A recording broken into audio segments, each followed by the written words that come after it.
Students, तो इस video जाने हम लोग क्लास 10th एनसीईआरटी एक्सरसाइज 3.7 इस ऐच्छिक प्रश्नावली है। 2 चरण वाले समीकरण का लास्ट प्रश्नावली है। देखिए यहाँ पर ऐच्छिक प्रश्नावली है एनसीईआरटी का। तो चलिए फर्स्ट क्वेश्चन देखिए क्या करा है इसमें। 2 मित्र अनी और बीजू की आयु 3 वर्ष का अंतर है। अनी के पिता धर्म की आयु अनी की आयु की दोगुनी और बीजू की आयु अपनी बहन कैथी की आयु की दोगुनी है। तो कैथी और धर्म की आयु का अंतर 30 वर्ष है। तो अनी और बीजू की आयु ज्ञात करने। ये क्वेश्चन क्या करा, फर्स्ट क्वेश्चन है यहाँ पर मानेंगे आप अन्नी की आयु, ठीक, माना अन्नी की आयु,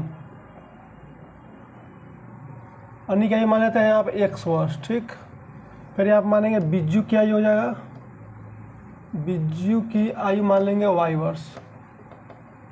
अब देखिए क्वेश्चन में कह रहा है, देखिए 3 वर्ष का अंतर है दोनों के बीच। तो देखिए 3 वर्ष का अंतर है यानी एक 12 और एक छोटा होगा डेफिनेटली। तो यहाँ पर मान लें बीजू 12 है, यहाँ पर मान लीजिए है बीजू 12 है अन्नी से, ठीक, अन्नी x वर्ष है, ठीक।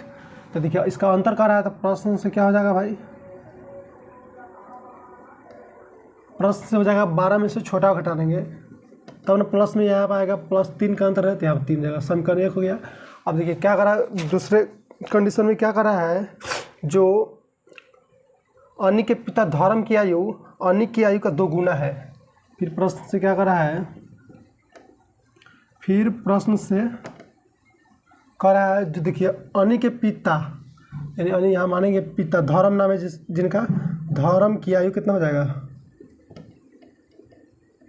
धर्म की आयु कितना हो जाएगा। देखिए अनी के पिता x है तो इसका 2 गुना कितना हो जाएगा, 2x हो जाएगा, ठीक। अब फिर कह रहा है जो बीजू की आयु अपनी बहन कैथी की आयु की 2 गुनी है, यानी बीजू की बहन, बीजू की बहन की आयु कितना हो जाएगा, बीजू की बहन की आयु, देखिए बीजू के बहन की आयु है इसके आयु का 2 गुना है, ठीक। बीजू की बहन कह रहा है जो बीजू की आयु है इसके बहन कैथी की आयु का, इसका कैथी की आयु आप लिख देंगे, कैथी नाम है इसका, कैथी की आयु कितना हो जाएगा, कैथी जो कि बीजू की बहन है, इस कैथी की आयु है इसके जो बीजू की आयु कैथी की आयु की 2 गुनी है। तो कैथी की आयु कितना हो जाएगा, y/2, y/2 क्या होगा, देखिए यहाँ पर बीजू की आयु कितना है y वर्ष। अब देखिए कह रहा है जो बीजू की आयु है कैथी की आयु की 2 गुनी, तो देखिए यहाँ पर y वर्ष यहाँ बीजू का मान चुके हैं हम लोग, तो इसका y/2 कैसे होगा, देखिए यहाँ पर इसको 2 से गुना कीजिएगा तो 2 कट जाएगा, y आ जाएगा, यानी यहाँ पर आ गया कैथी की आयु कितना y/2 हो जाएगा, यहाँ पर y/2 हो जाएगा, ठीक। अब देखा रहा है प्रश्न में धर्म की आयु और कैथी की आयु का अंतर 30 वर्ष का है, ठीक। तो देखिए जो धर्म की आयु कितना है 2x, अंतर मतलब घटा होता है, ठीक, माइनस कर देंगे यहाँ पर, कैथी की आयु कितना है y/2, दोनों का अंतर कितना है 30 है, ठीक। और इसको थोड़ा सॉल्व करेंगे इसको। देखिए बट्टा में यहाँ पर 1 छुपा रहता है, 2 और 1 का एलसीएम निकालते कितना होगा 2 हो जाएगा, और 1 से भाग देंगे तो 2 बार में कटेगा, 2 में 2x से करेंगे तो 2 दूना 4x हो जाएगा, फिर 2 में 2 से भाग देंगे तो 1 बार में कटेगा, 1 में y से करेंगे तो कितना जगह y हो जाएगा, यहाँ पर 30 है तो 30। अब इसको क्रॉस मल्टीप्लाई यहाँ पर करेंगे, चलिए क्रॉस मल्टीप्लाई करते हैं, यहाँ बचेगा 4x - y और 30 में 2 से 30 दूना 60 हो जाएगा, इसको समीकरण 2 मान लीजिए, ठीक। अब दोनों समीकरण को यहाँ पर पहला समीकरण दूसरा समीकरण हल करेंगे, x y का मान ज्ञात करते हैं। चलिए पहला समीकरण लिख लेते हैं यहाँ पर y - x = 3, पहला समीकरण। देखिए दूसरा समीकरण है, इसको भी देखिए पहले y है तो पहले y वाला लिख देते हैं, ठीक। अब प्लस में 4x = 60, कोई चेंज नहीं किया है, देखिए -y है तो -y है, प्लस में 4x है। अब देखिए यहाँ पर सेम दिखाई दे रहा है और प्लस माइनस भी दिखाई दे रहा है, यहाँ प्लस है या माइनस है तो कट जाएगा, यहाँ पर -x और प्लस 4x घटेगा तो कितना जाएगा, 4 में से घटाएंगे तो 3x हो जाएगा, यहाँ पर 60 और 3 कितना हो जाएगा, जोड़ेंगे तो 63 हो जाएगा, x का मान कितना हो जाएगा 63, 3 इधर गुना में तो इधर भाग में जाएगा, 3 और 6 3 कम 3, यानी x का मान कितना गया 21 आ गया। अब x का मान 21 गया, समीकरण 1 या 2 में रखते हैं इसको। तो चलिए आप लिखेंगे जब x = 21 समीकरण 1 में रखने पर, ठीक, समीकरण 1 में रखने पर, तो समीकरण 1 क्या है y - x = 3। अब x के ऊपर 21 रखना हमको, तो y - x के ऊपर 21 रखना है, बराबर में 3 है, y - 21 उधर जाएगा तो प्लस में हो जाएगा, 3 + 21 यानी y का मान कितना जाएगा 21 3 कितना जाएगा 24, यहाँ पर इसलिए 21 y का मान 24 आ गया, यानी अनी की आयु कितना हो जाएगा, एक्स माने तो एक्स का मान कितना है 21, तो अनी की आयु कितना हो जाएगा 21 वर्ष हो जाएगा। और बीजी की आयु वाई माने है, वाई का मान कितना है 24, तो हो जाएगा 24 वर्ष। यही क्वेश्चन में पूछ रहा था। चलिए नेक्स्ट क्वेश्चन कर लेते हैं। एक मित्र दूसरे से कहता है कि यदि तुम मुझे 100 दे दो तो मैं तुमसे 2 गुना धनी बन जाऊंगा। और दूसरा उत्तर देता है यदि आप मुझे 10 दे दे तो मैं आपसे 6 गुना धनी बन जाऊंगा। तो बताइए कि उनके पास क्या संपत्तियां हैं। चलिए इसको रफ करते हैं, वीडियो को पॉज कीजिए या स्क्रीनशॉट लेकर आप लोग लिख सकते हैं, ठीक। चलिए इसको रफ करते हैं।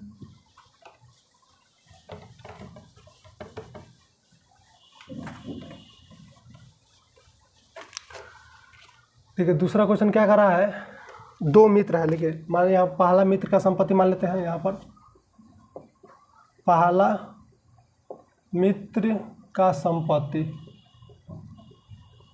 मान लेते हैं, यहाँ पर 100 रुपया मान लेते हैं, ठीक। और दूसरा मित्र का संपत्ति मान लेते हैं, दूसरा मित्र का संपत्ति मान लेते हैं यहाँ पर y रुपया। अब देखिए प्रश्न से क्या कह रहा है, देखिए आप लोग किताब निकाल लीजिए, बहुत अच्छा समझ में आएगा। एक सिर्फ क्वेश्चन को देखते चलिएगा तो बहुत अच्छा समझ में आएगा। तो देखिए इसमें कह रहा है, जो देखिए पहला मित्र कह रहा है, पहला मित्र का x संपत्ति है, दूसरा मित्र का कितना y है। पहला मित्र इससे कह रहा है तुम मुझे 100 रुपये दे दो, तो ये 100 रुपये देगा तो इसके संपत्ति में से 100 रुपये तो कम हो जाएगा। और 100 रुपये दे रहा है तो इसके संपत्ति में क्या 100 रुपये जुट जाएगा। और कह रहा है जो तुम मुझे 100 रुपये दे देगा तो मैं तुमसे 2 गुना हो जाएगा, 2 गुना, तो 2 से गुना कर देंगे। जो भी क्वेश्चन कर रहा है वो करेंगे, यहाँ पर हमारा आसानी से निकल के आ जाएगा। संपत्ति जो पूछ रहा है यहाँ पर मालूम कर लेंगे। तो देखिए यहाँ पर x + 100 है तो 100 रहने देंगे, यहाँ पर 2 से गुना कर दीजिए। इसमें 2y - 100 में 2 से करेंगे तो 200 हो जाएगा। अब अचर पद को एक साइड कर दीजिए, चर पद को एक साइड कर दीजिए। यहाँ पे x + 2y देगा तो -2y हो जाएगा। ये +100 है तो हो जाएगा तो -100 हो जाएगा। -200 इधर है, इस जगह तो -100 हो जाएगा, यानी x - 2y। और देखिए -200 और -100 कितना हो जाएगा -300, ठीक। -300 हो गया, इसको बराबर की साइड कर दीजिए, ठीक। x - 2y कितना हो जाएगा, इधर आएगा तो प्लस में जाएगा।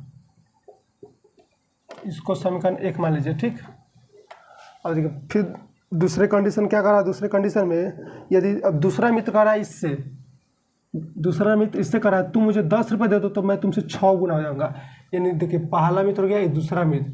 अब ये करा इससे तुम 10 रुपये देगा तो 10 रुपये इसके संपत्ति में कम हो जाएगा और इसमें प्लस हो जाएगा, तो इससे 6 गुना हो जाएगा। ये कितना हो जाएगा, तुमसे 6 गुना, तो इसके 6 से इसमें गुना कर देंगे, ठीक। इससे 6 गुना हो जा रहा है बार, धनी हो जाएगा। तो देखिए 6 में 1 से करेंगे तो क्या हो जाएगा, 6 1 6 में 10 में 6 हो जाएगा 60 हो जाएगा। यहाँ पर y + 10 हो जाएगा। और देखिए यहाँ पर 6x प्लस y इधर का तो -y हो जाएगा, +10 इधर का तो माइनस हो जाएगा, -60 +10 इधर का तो -10 हो जाएगा, बराबर में 0। 6x - y -60 -10 -70 बराबर 0। इसको दूसरा समीकरण मान लेते हैं। अब देखिए दोनों समीकरण को वाज्यगुणन विधि या विलोपन विधि या गुणनखंड विधि, कोई भी विधि से इसको हल कर सकते हैं। यहाँ पर चलिए इसको हम वाज्यगुणन विधि से हल करते हैं इसको, ठीक। तो वाज्यगुणन विधि क्या कहता है, जिसमें जो भी चर राशि है उसको यहाँ पर लिख लेंगे। यहाँ पर x है, y है और अचर पद है, ठीक। सबका बट्टा दे देते हैं। चलिए अब x के नीचे क्या लिखना है, हम लोग पिछले क्लास में पढ़ चुके हैं। देखिए x के नीचे लिखना है, x वाले टर्म को ढकेंगे, ठीक। इसको एक साथ लिख लेते हैं, ठीक। दूसरा समीकरण यहाँ पर लिख लेते हैं, 6x - y - 70 बराबर 0, ठीक। ये हमारा समीकरण 2 हो गया। चलिए देखिए अब लिखेंगे, देखिए x वाले टर्म को ढकेंगे यहाँ पर, ठीक। तो क्या बचेगा, x वाले टर्म को ढकेंगे तो अगला 2 टर्म क्या होगा, -2 और -1, -2 - 1, ठीक। यहाँ +300 -70, यहाँ प्लस में 300 और -70, ये हो गया हमारा। और y के नीचे लिखेंगे तो y वाले टर्म को ढकेंगे, ठीक। अगला 2 बचेगा, यहाँ पर ये बचेगा और ये बचेगा, ठीक।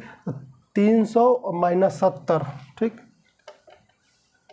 300 - 70 इसका आगे कुछ नहीं तो फिर शुरू से लेंगे। तो 1 6 इसका गुणांक ले रहे हैं, ठीक। x का गुणांक 1 है, 1 से गुणांक इसमें 6 है, 1 6 लेंगे।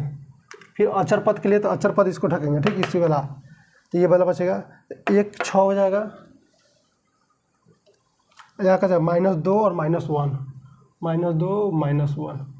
देखिए यहाँ पर ध्यान दीजिएगा, क्या देखिए जहाँ पर देखिए इंड हो रहा है वहाँ से शुरू हो जाएगा। 300 -70 है, यहाँ भी 300 -70 है। तो यहाँ देखिए इंड हो रहा है 1 6 है, तो यहाँ भी 1 6 है, ठीक। चलिए इसको सॉल्व करते हैं। इसको x, अब देखिए क्या करना है, इसको ऐसे गुना करके और माइनस फार्मूला लगाते हुए ऐसे गुना करना है, ठीक। तो देखिए -2 में -70 तो माइनस माइनस प्लस हो जाएगा, 7 दूना 14, 140 हो जाएगा, ठीक। अब देखिए माइनस फार्मूला का है, और -1 में 300 करेंगे तो -300, और -300 ही माइनस है तो प्लस हो जाएगा। फिर बराबर देखिए, फिर y 300 में 6 से करेंगे तो 6 3 1800 हो जाएगा।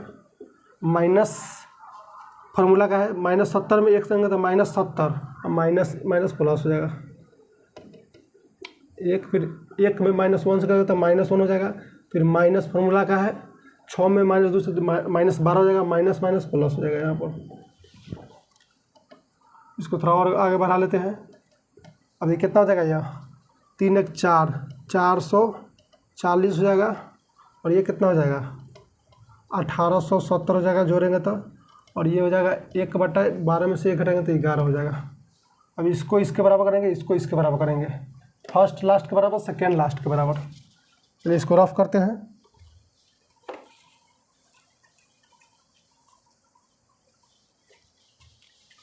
फर्स्ट क्या है हमारा, x/440 बटा लास्ट क्या है 1/11। क्रॉस मल्टीप्लाई करेंगे यहाँ पर, ठीक। तो x में 11 से करेंगे तो 11x हो जाएगा, 440 में 1 से करेंगे तो 440 ही होगा। इसलिए x का मान कितना हो जाएगा, इधर 11 गुना में तो इधर भाग में हो जाएगा, 11 चौका 44, 40 हो जाएगा, यानी x का मान कितना आ गया 40, ठीक। और फिर लास्ट सेकेंड और लास्ट के बाद, सेकेंड क्या है y/1870, और लास्ट क्या है 1/11 है, ठीक। क्रॉस मल्टीप्लाई करेंगे यहाँ भी, 11 में y से करेंगे तो 11y हो जाएगा, और 1870 में 1 से करेंगे तो 1870 हो जाएगा, ठीक। अब देखिए 11 गुना में तो उधर भाग में हो जाएगा, 1870 बट्टा में 11, इसको भाग देते हैं। 11 एकम 11, 7/11 7 77, 0 170 आ जाएगा। यानी x का मान क्या आ जाएगा, x के पास कितना है 40 रुपया है, और दूसरा मित्र के पास कितना संपत्ति है 170, y का मान 170 है। यही आंसर आ गया। तो हमारा नेक्स्ट क्वेश्चन है, एक रेलगाड़ी कुछ दूरी समान चाल से तय करती है। यदि रेलगाड़ी 10 किलोमीटर पर घंटा अधिक तेज से चली तो उसे नियत समय से 2 घंटा कम लगता है, और यदि रेलगाड़ी 10 किलोमीटर पर घंटा धीमी गति से चलती है तो उसे नियत समय से 3 घंटा अधिक लगता है। तो रेलगाड़ी द्वारा तय की गई दूरी ज्ञात करना है। तो चलिए मान लीजिए एक रेलगाड़ी है और समान चाल से कुछ दूरी तय करती है, ठीक। यह मानेंगे। तीसरा क्वेश्चन हमारा, तीसरा क्वेश्चन है यहाँ पर, एक रेलगाड़ी है, तो मान लिया रेलगाड़ी के चाल मान लेते हैं। यहाँ पर माना रेलगाड़ी की चाल मान लेता है 1 किलोमीटर पर घंटा, ठीक। अब देखिए मान लेते हैं इसके द्वारा जो समान चाल से कुछ दूरी तय करता है, तो मान लेते हैं कुछ दूरी तय करने में लगा समय, ठीक। तो रेलगाड़ी द्वारा लिया गया समय, ठीक, रेलगाड़ी द्वारा लिया गया समय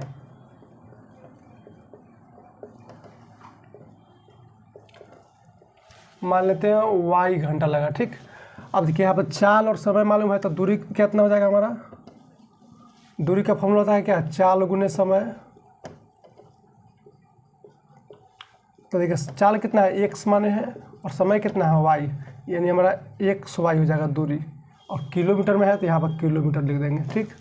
अब देखिए क्वेश्चन में क्या कर रहा है, चाल को अगर 10 किलोमीटर बढ़ा दिया है तो नियत समय से 2 घंटा कम लगता है, ठीक। अच्छा मान लीजिए यहाँ पर दूरी इतना हो गया, ठीक। अब देखिए चाल, अब देखिए चाल फिर प्रश्न से क्या कर रहा है इसमें, अगर चाल को कितना बढ़ा दिया जाए 10 किलोमीटर, तो चाल अब कितना हो जाएगा x प्लस, देखिए पहले नियत चाल x था, इसमें 10 किलोमीटर बढ़ा रहा है पर घंटा, तो इसमें x + 10 कर देंगे, ये हमारा चाल आ गया कितना x + 10 किलोमीटर पर घंटा, ठीक। और समय कितना हो रहा है, 2 कम लग रहा है, नियत समय से 2 घंटा कम लग रहा है, क्योंकि चाल अधिक होगा तो समय कम लगेगा ही। तो ये हमारा समय कितना हो जाएगा, हमारा समय हो जाएगा 2 घंटा कम, यानी पहला नियत, यानी उसके बाद समान चाल से कुछ दूर तय करने में कितना समय लगा था, y घंटा। और देखिए चाल अगर बढ़ रहा है तो क्या समय कम लगेगा, तो समय कितना कम लग रहा है, 2 घंटा, तो y में से 2 घटा देंगे, इतना घंटा हो जाएगा। और देखिए फिर यहाँ पर दूरी की फॉर्मूला क्या आता है, दूरी बराबर होता है चाल गुने समय। दूरी कितना है, दूरी xy है, तो यहाँ पे xy लिखेंगे। और चाल कितना है, चाल हमारा x + 10 है, गुना समय कितना है, y - 2 है, ठीक। चलिए इसको सिंप्लीफाई करते हैं। देखिए xy तो xy रहने दीजिए, ठीक। अब देखिए x में y से गुना कीजिएगा तो क्या हो जाएगा, xy हो जाएगा। x में -2 से कीजिएगा तो -2x, 10 में y से कीजिएगा कितना होगा, 10y हो जाएगा। फिर 10 में -2 से कीजिएगा 10 दूना 20, -20। अब देखिए xy को बराबर के इस साइड भेज दीजिए, ठीक। अब देखिए यहाँ पर xy है -2x + 10y, राइट साइड पर जैसे है वैसे ही यहाँ पर लिख दीजिए, 10 -20। देखिए प्लस में है तो इधर का तो माइनस में हो जाएगा, तो इधर क्या बचेगा, 0 बचेगा, ठीक। अब देखिए प्लस में xy है और माइनस में xy कट जाएगा, क्या बचा हमारा -2x और यहाँ प्लस 10y -20 बराबर 0। इसको समीकरण 1 मान लीजिए, ठीक। अब देखिए दूसरा कंडीशन क्या कर रहा है, अगर चाल में 10 किलोमीटर पर घंटा में 10 किलोमीटर कम कर दिया जाए, धीमी चाल से चला जाए, तो 3 घंटा कितना अधिक लगता है, 3 घंटा अधिक लगता है। अब चाल में कम हो रहा है, ठीक। तो चाल पहले कितना था, x था, और इसमें 10 किलोमीटर पर घंटा। फिर प्रश्न से लिखेंगे यहाँ पर, फिर प्रश्न से लिखेंगे पहले चाल था x और इसमें 10 किलोमीटर पर घंटा धीमी चाल से चल रहा है, तो पहले जो नियत चाल था उसमें से घटा देंगे 10 किलोमीटर पर घंटा। ये चाल हो गया हमारा रेलगाड़ी का नया चाल, ये हो जाएगा। और समय कितना हो जाएगा, देखिए चाल कम हो रहा है तो समय अधिक लगेगा। समय कितना अधिक लग रहा है, 3 घंटा अधिक। तो पहले कितना था y, तो y में 3 ऐड कर देंगे, इतना घंटा लगेगा। फिर यहाँ पर दूरी सूत्र लगाएंगे, दूरी बराबर क्या होता है, चाल गुने समय, ठीक। अब देखिए दूरी कितना है, xy, यहाँ पर xy लिख देंगे। चाल कितना है यहाँ पर, x - 10 गुना समय कितना है, y + 3। चलिए इसको थोड़ा सिंप्लीफाई करते हैं इसको। देखिए xy, अब देखिए x में y से गुना कीजिएगा तो xy, x में 3 से गुना कीजिएगा तो 3x हो जाएगा। -10 में y से कीजिएगा तो -10y, -10 में 3 से गुना तो कितना होगा, 10 × 30। अब देखिए प्लस xy उधर इधर को उधर भेजेंगे तो माइनस हो जाएगा, ठीक। राइट साइड को उसी तरह लिख दीजिए, इधर कोई चेंज नहीं होगा।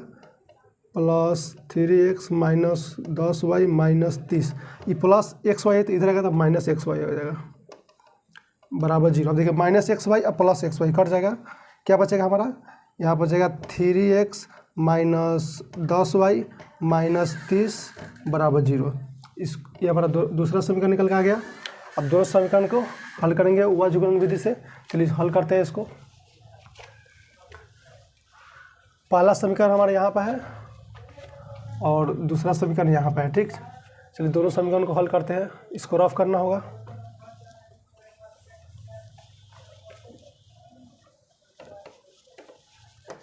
चलिए लिखते हैं, पहला समीकरण हमारा है -2x + 10y - 20 = 0, और दूसरा समीकरण है +3x - 10y - 30 = 0। अब देखिए गुणनखंड गुणनखंड विधि क्या कहता है, जो भी इसमें वेरिएबल है यानी चर राशि उसको यहाँ पर लिख दीजिए x बट्टा, फिर बराबर यहाँ पर देंगे y बट्टा, यहाँ पर अचर पद के लिए 1 यूज किया जाता है, 1 बट्टा। अब देखिए x के नीचे क्या लिखना है, तो x वाले टर्म को ढकेंगे, अगला 2 टर्म का कोफिशिएंट लेंगे, ठीक। तो देखिए y का गुणांक इसमें 10 है, इसमें क्या है -10, तो लिखेंगे 10 - 10। देखिए अचर पद क्या है, -20 - 30, ठीक। फिर देखिए y के नीचे क्या लिखेंगे, तो y वाले टर्म को ढकेंगे तो अगला 2 टर्म, तो अगला टर्म एक ही टर्म है, फिर शुरू से यहाँ पर इसके लिए ढकेंगे तो ये टर्म और ये टर्म लिखाएगा। तो पहले हमेशा आगे वाला लिखना है, तो -20 - 30 हो जाएगा -20 - 30, और x का गुणन कितना है, -2 और 3 है, तो यहाँ लिखेंगे -2 3। अब देखिए अचर पद के लिए तो अचर पद रखेंगे तो अगला दो टर्म ये बचेगा। तो देखिए x का गुणाएंगे, इसमें -2 है, इस 3 है, तो ये लिखेंगे -2 3, और y का गुणाएंगे कितना है 10 -10 10 -10। अब इसी को थोड़ा सिंप्लीफाई करेंगे, देखिए x अपॉन, और देखिए ऐसे गुना करेंगे और माइनस चिन्ह के साथ ऐसे करेंगे, माइनस फॉर्मूला होता है। तो देखिए 10 में -30 से करेंगे तो क्या हो जाएगा -300 हो जाएगा, और माइनस फार्मूला का है, ठीक। फिर -10 में -20 से गुना कीजिएगा तो माइनस माइनस प्लस हो जाएगा, 20 दहाई के 200 हो जाएगा, बराबर फिर y अपॉन हो जाएगा। देखिए -20 में 300 गुना तो कितना हो जाएगा -60 हो जाएगा। फिर माइनस फार्मूला का हो जाएगा -30 गुने -2, माइनस माइनस प्लस 30 दूना 60। फिर यहाँ पर देखिए -2 में -10 से गुना करेंगे तो कितना हो जाएगा, वो 1 बटा हो जाएगा। -2 में -10 करेंगे तो 10 दूना 20 हो जाएगा, माइनस माइनस प्लस हो जाएगा। फिर यहाँ पर माइनस फार्मूला हो जाएगा, 3 में 10 से करेंगे तो 10 × 30। देखिए यहाँ पर हो जाएगा x, दोनों माइनस में है तो जुट जाएगा 300 और 200, 500 हो जाएगा -500। फिर यहाँ पर y बटा, देखिए दोनों ये भी माइनस में भी जुट जाएगा, -120 हो जाएगा, 60 120 हो जाएगा। यहाँ पर 1, और देखिए 20 - 30, तो 30 में से 20 कटेंगे तो क्या हो जाएगा -10 हो जाएगा, क्योंकि माइनस ज़्यादा है। चलिए अब फर्स्ट लास्ट टर्म के बराबर सेकेंड लास्ट टर्म के बराबर करते हैं। इधर ऑफ करना होगा इसको, आप लोग वीडियो को पॉज करके लिख लीजिएगा।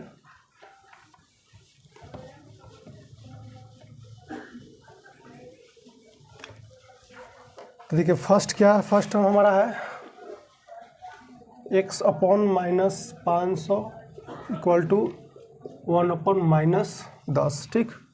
अब देखिए यहाँ पर क्रॉस मल्टीप्लाई करेंगे यहाँ पर, ठीक। तो देखिए x में -10 से गुनेंगे तो -10 x हो जाएगा। फिर यहाँ पर 500 में -500 में x गुना कीजिएगा तो -500 हो जाएगा। एक में किसी भी संख्या से गुना कीजिएगा तो कोई चेंज नहीं होता, जो होता है वैसे लिख देते हैं। देखिए माइनस माइनस कैंसिल हो जाएगा। अब देखिए 10 इधर गुना में तो उधर भाग में हो जाएगा, बराबर उससे जाएगा तो 1 0 से 1 0 कट जाएगा, नहीं x का मान कितना है हमारा 50 आ गया, ठीक। अब देखिए x का मान 50 गया। फिर अभी आप सेकेंड टर्म लास्ट टर्म के बराबर करेंगे तो सेकेंड टर्म क्या है y अपॉन 1 -120 बराबर 1 बटा -10। फिर y में -10 से गुना करेंगे तो कितना -10y, -120 में 1 से करेंगे तो कितना हो जाएगा -120, माइनस माइनस कर जाएगा, इधर 10 गुना में तो उधर भाग में हो जाएगा 120 बट्टा 10, 1 0 से 1 0, y का मान कितना है हमारा 12। यानी रेलगाड़ी का चाल कितना हो जाएगा, चलेगा x मान है, x का मान कितना है हमारे यहाँ पर 50 किलोमीटर पर घंटा, और समय कितना होगा इसका, समय हो जाएगा y बराबर 12, यानी समय हो जाएगा 12 घंटा। तो दूरी कितना हो जाएगा, तो देखिए यहाँ पर देखिए चाल मालूम चल गया, यहाँ पर समय मालूम हो गया, तो दूरी कितना हो जाएगा, दूरी बराबर फॉर्मूला क्या होता है चाल गुने समय। तो चाल हमारा कितना है 50 किलोमीटर और समय कितना है 12 घंटा, 12 × 25 = 60, 600 किलोमीटर रेलगाड़ी द्वारा दूरी हो गया, तय किया गया। यही हमारा आंसर हो जाएगा। चलिए नेक्स्ट क्वेश्चन लेते हैं। नेक्स्ट क्वेश्चन क्या कर रहा है, एक कक्षा के विद्यार्थियों को पंक्तियों में खड़ा होना है। यदि पंक्ति में 3 विद्यार्थी अधिक होता है तो एक पंक्ति कम होता है, यदि पंक्ति में 3 विद्यार्थी कम होती है तो 2 पंक्ति अधिक होती है। तो कक्षा में विद्यार्थियों की संख्या ज्ञात करना है। चलिए इसको रफ करते हैं।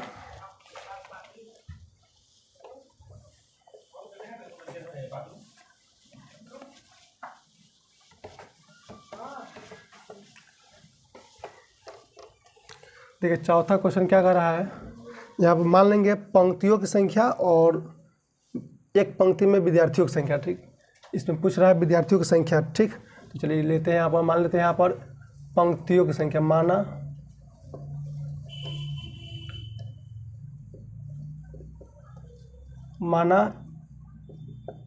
एक पंक्ति में विद्यार्थियों की संख्या, एक पंक्ति में विद्यार्थियों की संख्या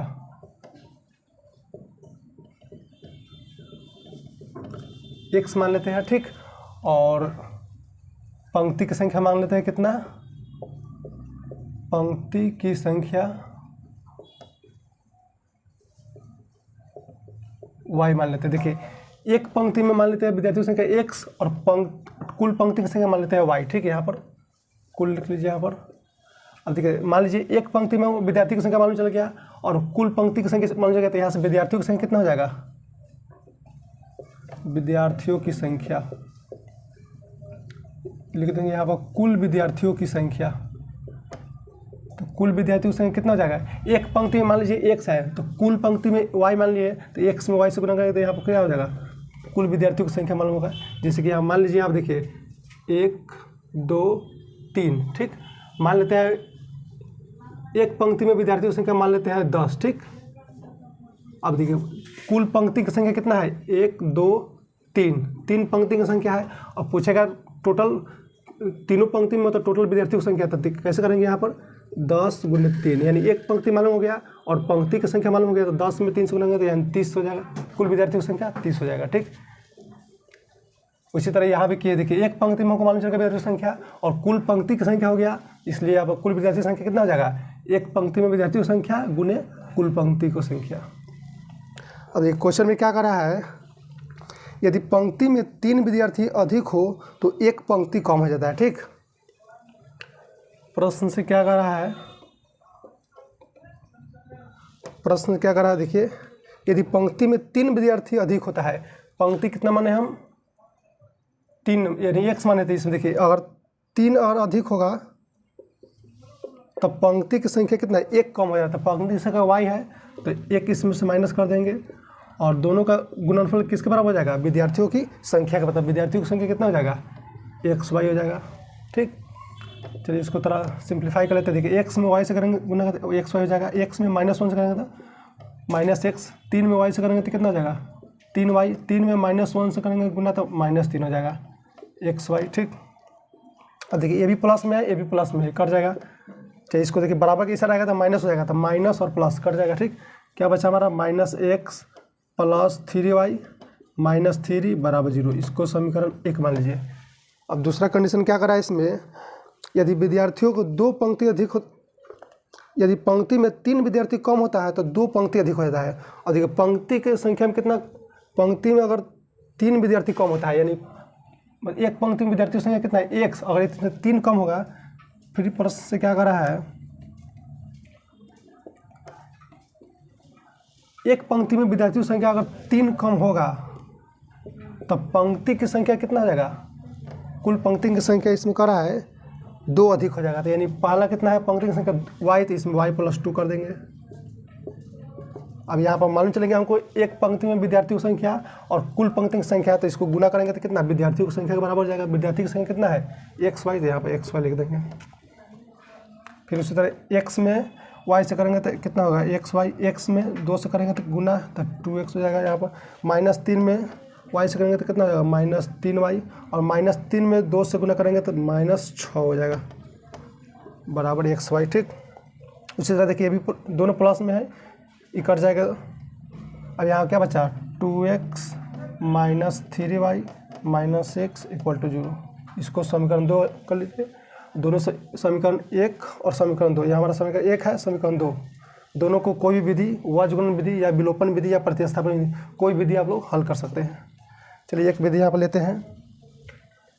इसके पहले देखे थे वज्रगुणनखंड विधि और प्रतिस्थापन विधि से को सॉल्व करते हैं। ठीक, तो पहला समीकरण हमारा देखिए क्या है, -x + 3y। ठीक, और -3 को उधर भेज दीजिए, प्लस में जाएगा, इसको समीकरण 1 मान चुके हैं यहाँ पर। दूसरा समीकरण क्या है यहाँ पर 2x - 3y। अब देखिए -6 को बराबर को उस साइड भेज दी तो प्लस में हो जाएगा, इस समीकरण 2। ठीक, यहाँ पर बैलेंस नहीं है तो इसको बैलेंस करेंगे। ठीक, तो देखिए इसमें x का गुना कितना है 2, तो इसमें 2 से गुना करेंगे। इसमें x का गुना कितना है -1, तो -1 से इसमें गुना करेंगे। अब देखिए अब चिन्ह परिवर्तन करेंगे, यहाँ पर प्लस है तो माइनस हो जाएगा, यहाँ माइनस है तो प्लस, यहाँ प्लस है तो माइनस। ठीक, सॉरी पहले इसको गुना करेंगे तब चिन्ह परिवर्तन करेंगे। ठीक, चलिए पहले गुना करते हैं, 2 से सभी टर्म गुना करेंगे, 2 में -1 से करेंगे तो -2x हो जाएगा, 2 में 3y से करेंगे तो कितना हो जाएगा 3 दूना 6y हो जाएगा, 3 में 2 से गुना करेंगे 3 दूना 6 हो जाएगा, -1 से ये सभी टर्म गुना करेंगे तो -1 में 2x से करेंगे तो -2x -3y -1 +3y हो जाएगा, और 6 में -1 से करेंगे तो -6 हो जाएगा। ठीक, अब यहाँ पर चिन्ह परिवर्तन करेंगे, यहाँ पर माइनस है तो प्लस कर देंगे, यहाँ प्लस है तो माइनस, यहाँ माइनस है तो प्लस। देखिए प्लस माइनस में ये कट जाएगा। अब देखिए यहाँ पर प्लस में 6y है, -3y घट के कितना हो जाएगा, 6 में से 3 घटेगा तो 3 हो जाएगा। अब देखिए ये भी प्लस में, ये भी प्लस में, 6 और 6 कितना हो जाएगा, 12। देखिए चिन्ह परिवर्तन करने के बाद इस चिन्ह का कोई महत्व नहीं होता है, जो चेंज हुआ उसके साथ इसको जोड़ा या घटाया जाता है। ठीक, अब देखिए 3 इधर गुना में है तो भाग में हो जाएगा, इसलिए y का मान कितना हो जाएगा, 12/3, 3 चौका 12, यानी y का मान हमारा 4 आ गया। और y का मान 4 समीकरण 1 या समीकरण 2 में रखेंगे, किसी भी समीकरण में रख सकते हैं, आंसर उतना ही आएगा। चलिए यहाँ पर रखते हैं y बराबर 4 समीकरण 1 में रखने पर, समीकरण 1 में रखने पर समीकरण 1 क्या है हमारा, -x + 3y = 3। ठीक, अब देखिए y की जगह 4 रखना है हमको, -x हो जाएगा यहाँ पर, +3 इंटू y की जगह 4 रखेंगे यहाँ पर, -x 4 × 12 = 3। अब देखिए +12 है उधर जाएगा तो माइनस हो जाएगा, -x = 3 - 12। अब देखिए यहाँ पर -x, अब देखिए 3 में से -12 घटाएंगे तो क्या हो जाएगा, -9। ठीक, माइनस माइनस कट जाएगा, x मान कितना आ गया, 9। यानी क्या पूछा था, पंक्ति में विद्यार्थियों की संख्या कितना हो जाएगा। देखिए यहाँ पर इसको रफ करते हैं थोड़ा,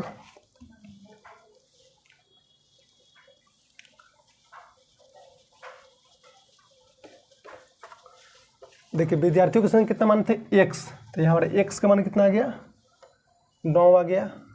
और कुल पंक्ति की संख्या y, तो y का मान कितना आया, 4, तो कुल विद्यार्थी की संख्या कितना हो जाएगा, कुल विद्यार्थियों की संख्या, कुल विद्यार्थियों की संख्या कितना होगा, x × y यहाँ माने हैं।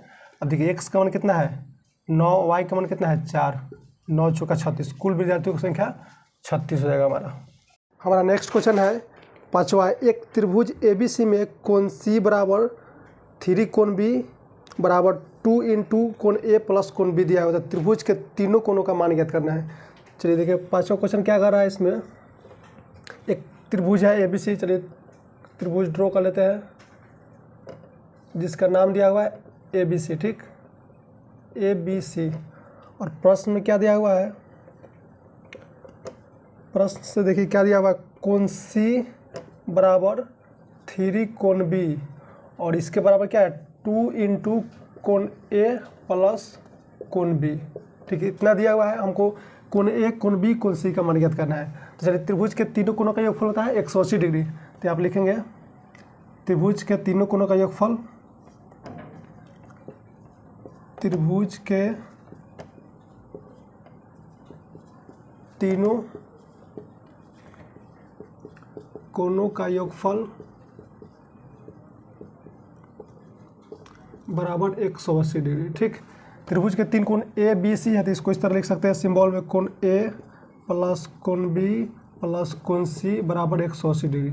अब देखिए क्वेश्चन में क्या दिया है, कोण C के जब क्या 3 कोण B रखना है। तो चलिए इसमें कोण C की जगह 3 कोण B से रिप्लेस कर देंगे। यहाँ पर देखिए यहाँ पर हो जाएगा कोण A + कोण B + कोण C की जगह 3 कोण B रखे, यहाँ पर 3 कोण B बराबर 180 डिग्री। अब देखिए यहाँ पर कोण B 3 कोण B, तो दोनों सेम है तो जुड़ जाएगा, समान जाति का है। तो कोण A, और देखिए यहाँ पर 1 है, यहाँ पर 3 है, तो 3 और 1 कितना आएगा, 4 कोण B बराबर कितना हो गया, 180 डिग्री। इस समीकरण 1 हो गया हमारा। देखिए हम लोग पढ़ रहे हैं 2 चर वाले रेखीय समीकरण। तो देखिए पहला समीकरण आ गया। अब देखिए दूसरा समीकरण में क्या करना है हमको, देखिए दूसरा कंडीशन ले लीजिए। यहाँ देखिए 3 कोण B बराबर क्या दिया है, 2 × कोण A + B। तो दूसरा कंडीशन ले लेते हैं यहाँ पर। तो देखिए दूसरा कंडीशन है 3 कोण B बराबर 2 × कोण A + कोण B। ठीक, तो चलिए यहाँ देखिए 3 कोण B, देखिए 2 से दोनों में मल्टीप्लाई करते हैं, तो 2 में कोण A से करेंगे तो क्या आ जाएगा, 2 कोण A, फिर 2 में कोण B से करेंगे क्या आ जाएगा, 2 कोण B। अब देखिए समान जाति वाला को एक साइड कर दीजिए, ठीक। तो यहाँ पर हो जाएगा 3 कोण बी, एक कोण बी प्लस में है तो इधर आएगा तो माइनस में हो जाएगा, बराबर का इधर आएगा तो माइनस में हो जाएगा। अब बराबर में क्या बचा 2 कोण ए। अब देखिए 3 कोण बी और -2 कोण बी, तो घटाएंगे कितना हो जाएगा 1 बचेगा, तो 1 कोण बी हो जाएगा। यहाँ पर क्या बचा 2 कोण ए। अब देखिए कोण बी का मान कितना गया 2 इंटू कोण ए आ गया, ठीक। अब देखिए कोण बी के जगह पर 2 कोण ए यहाँ पर समीकरण 1 में यूज करेंगे, ठीक। चलिए यहाँ पर लिखते हैं समीकरण 1 क्या है हमारा, कोण ए प्लस 4 कोण बी बराबर 180 डिग्री। अब देखिए कोण बी के जगह पर कितना रखना हमको 2 कोण ए, तो यहाँ पर देखिए ए को ए रहने दीजिए और यहाँ पर 4 है तो 4 रह दीजिए। अब देखिए कोण बी, तो कोण बी के जगह पर कितना रखना है 2 कोण ए, यहाँ पर लिख देंगे यहाँ पर 2 गुना होगा 2 कोण ए बराबर 180 डिग्री। अब देखिए कोण ए 4 में 2 से मल्टीप्लाई करेंगे तो 4 दूना 8 हो जाएगा, कोण ए बराबर 180 डिग्री। अब देखिए दोनों सेम जाति का तो जुड़ जाएगा, 8 और 1 9 कोण ए हो जाएगा बराबर 180 डिग्री। इधर 9 गुना में तो इधर भाग में हो जाएगा बराबर के साइड, तो इसलिए कोण ए का मान कितना आ जाएगा 180 डिग्री बट्टा 9 दूना 18, यानी 9 दूना 18 और 0 है तो 0, 9 दूना 18 दूना 180 होता है, सॉरी 20 9 180 होता है। तो कोण ए का मान कितना गया, इसलिए कोण ए बराबर आ गया हमारा 20 डिग्री। अब देखिए कोण बी के लिए इसमें रख देते हैं हम, कोण बी के लिए यहाँ पर रखते हैं इसको समीकरण 2 मान लीजिए। अब देखिए कोण ए बराबर यहाँ पर रखेंगे, कोण ए बराबर 20 डिग्री समीकरण 2 में रखने पर, समीकरण 2 में रखने पर समीकरण 2 है हमारा कोण बी बराबर 2 कोण ए, ठीक। अब यहाँ पर क्या रखना है, ए का मान रखना है हमको 20, कोण बी बराबर 2 इंटू कोण ए के जगह रखना है 20, यानी कोण बी का मान कितना आ जाएगा 20 दूना 40, कोण बी का मान आएगा 40 डिग्री। अब देखिए कोण सी के लिए समीकरण 1 में रख देते हैं। यहाँ पर देखिए ए का मान आ गया, बी का मान आ गया, तो देखिए समीकरण ए और बी में रखेंगे। तीसरा कंडीशन हमारा यहाँ पर है, ठीक, इस वाला में रखेंगे, ठीक। इसमें सी का हमको निकालना है, इसमें ए भी है, सी के लिए इसमें रखना होगा, ठीक। चलिए रखते हैं इसमें। दूसरा कंडीशन कहाँ है हमारा, ये वाला है, कोण सी बराबर 3 कोण बी, ठीक। तो कोण सी बराबर 3, कोण बी का मान कितना है हमारा 40 डिग्री। 40 में 3 से गुना करके कितना होगा 40 4 3 12 120 डिग्री हो जाएगा। यानी यहाँ पर कोण ए का माना गया कितना, सबको एक जगह लिख देते हैं। यहाँ पर कोण ए का माना गया हमारा 20 डिग्री, कोण बी का माना गया यहाँ पर है 40 डिग्री और कोण सी का माना गया 120 डिग्री। तीनों को जोड़ कर देख लीजिए, यहाँ पर 180 डिग्री आ जाएगा। देखिए 120 40 160 160 20 180, यानी जो भी माना है हमारा सही है। चलिए नेक्स्ट क्वेश्चन लेते हैं। 7वां क्वेश्चन है, निम्न रैखिक समीकरण के युग्म को हल कीजिए। चलिए रैखिक समीकरण दिया है, इसको हल करना है, इसको रफ करते हैं।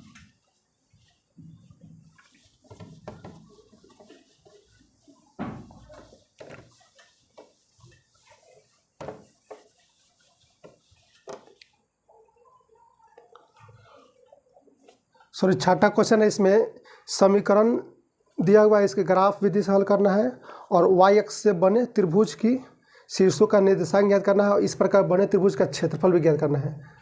6वां क्वेश्चन हमारा दिया हुआ है, 2 समीकरण दिया हुआ है, यहाँ पर लिख लेते हैं 5x - y = 5, ठीक। और दूसरा समीकरण है 3x - y = 3, ठीक। इसका ग्राफ खींचना है और इसके जो ग्राफ वाई एक्सिस से जो बनेगा त्रिभुज उसका शीर्षों का निर्देशांक ज्ञात करना है और इस प्रकार बने त्रिभुज का क्षेत्रफल भी ज्ञात करना है। तो चलिए इसको सॉल्व करते हैं। देखिए ग्राफ के लिए सबसे पहले जो समीकरण दिया है उसको लिख लीजिए यहाँ पर 5x - y = 5, ठीक। और देखिए इस समीकरण के नीचे एक बॉक्स बना दीजिए। फिर दूसरा समीकरण है क्या 3x - y = 3, ठीक। फिर इस समीकरण के नीचे एक बॉक्स बना दीजिए। अब देखिए इसमें क्या है 84 x और y है, तो यहाँ पर x y लिख देंगे। इसमें भी उसी तरह लिखेंगे यहाँ पर x y। अब देखिए यहाँ पर x समीकरण में एक बार x का मान 0 रखेंगे तो y का मान आ जाएगा। फिर यहाँ पर समीकरण में y का मान जीरो रखेंगे तो एक्स का मान आ जाएगा। इस समीकरण में भी ऐसा ही करेंगे, यहाँ पर जीरो रखेंगे तो वाई का मान आ जाएगा, फिर वाई का मान जीरो रखेंगे तो एक्स का मान हमारा निकल कर आ जाएगा। चलिए समीकरण में यहाँ पर रखते हैं, जब एक्स बराबर जीरो हो, ठीक, तो देखिए एक्स का मान जीरो रखते हैं यहाँ पर 5x minus y equal to 5, ये हमारा समीकरण हो गया। एक्स के ऊपर जीरो रखते हैं यहाँ पर 5 into zero minus y equal to 5 हो जाएगा। किसी भी संख्या से जीरो में गुना करेंगे तो जीरो हो जाएगा, तो यहाँ पर जीरो लिख दीजिए माइनस वाई इक्वल टू 5, ठीक। और देखिए यहाँ पर माइनस वाई माइनस इधर लीजिए तो माइनस इधर आएगा तो क्या हो जाएगा, गुना में, जैसे माइनस ऐसे ही होगा, गुना में आएगा तो भाग में भी माइनस से होगा। फिर यहाँ पर क्या रखना है हमको, वाई, इसी समीकरण में वाई के जगह एक बार जीरो रखना है, लिखेंगे यहाँ पर वाई बराबर जीरो हो। तो देखिए समीकरण लिख लेते हैं यहाँ पर 5x minus y equal to 5, ठीक। 5x वाई के जगह जीरो रखना है हमको, इक्वल टू 5x, देखिए 5x में जीरो कटेगा तो 5x होगा, बराबर में क्या है 5। अब देखिए 5 इधर गुना में तो उधर भाग में हो जाएगा, 5/5 कट के 5 से कम 5, यानी x का मान कितना गया 1। यहाँ पर लिख देंगे, यहाँ पर देखिए यहाँ पर x का मान जीरो रखे तो y का मान कितना -5, यहाँ पर -5 लिख देंगे। फिर यहाँ पर y का मान जीरो रखे हैं तो x का मान कितना है 1, तो यहाँ पर 1 लिख देंगे। इसमें भी उसी तरह करेंगे, यहाँ पर जब x बराबर जीरो हो, x बराबर जीरो हो, तो देखिए समीकरण में जीरो रखते हैं 3x minus y equal to 3, 3 into zero minus y equal to 3, 3 में जीरो से गुणा तो जीरो हो जाएगा, यहाँ बचेगा माइनस वाई बराबर 3, इसलिए वाई का मान कितना हो जाएगा, इधर आ जाएगा माइनस, वाई का मान -3 आ गया, यहाँ पर लिख देंगे -3। फिर आप रखेंगे इसी समीकरण में रखेंगे वाई बराबर जीरो, ठीक। तो वाई बराबर जीरो रखेंगे, यहाँ पर समीकरण लिख लेते हैं एक बार, 3x minus y equal to 3x, y के जगह पर जीरो रखेंगे, यहाँ पर ये हो जाएगा 3x इक्वल टू 3, 3 इधर गुना में है तो उधर भाग में हो जाएगा, 3 एकम 3, यानी x का मान कितना है 1, यहाँ पर 1 लिख देंगे। अब देखिए हमको इससे मतलब नहीं है, ठीक। यहाँ पर देखिए x y का मान यहाँ पर निकाल लिया। अब चलिए अब इसको ग्राफ खींचते हैं, ग्राफ खींचने के लिए इसको रफ करना होगा, तो इसको रफ करते हैं।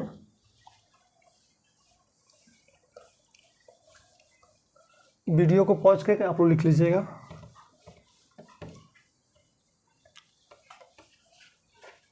चलिए ग्राफ के लिए 2 लाइन खींचा जाता है, इसको बोलाता है कोऑर्डिनेट ज्योमेट्री से बोलाता है।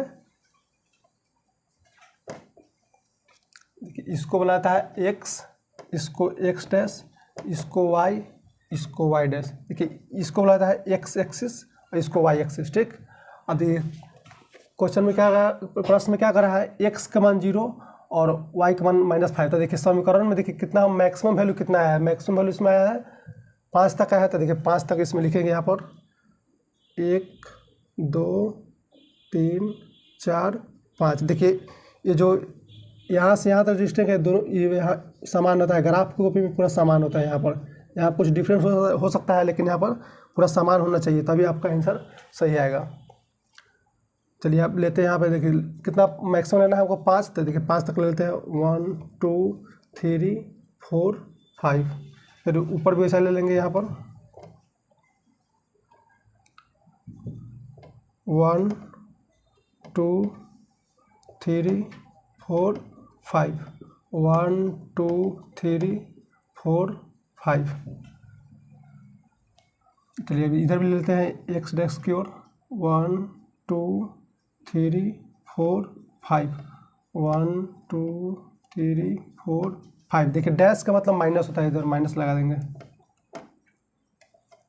फिर नीचे भी चल लेंगे, 1 2 3 4 5 लिखेंगे आप, 1 2 3 4 5। देखिए इधर वाई डैश है तो इधर भी माइनस लगाना होगा।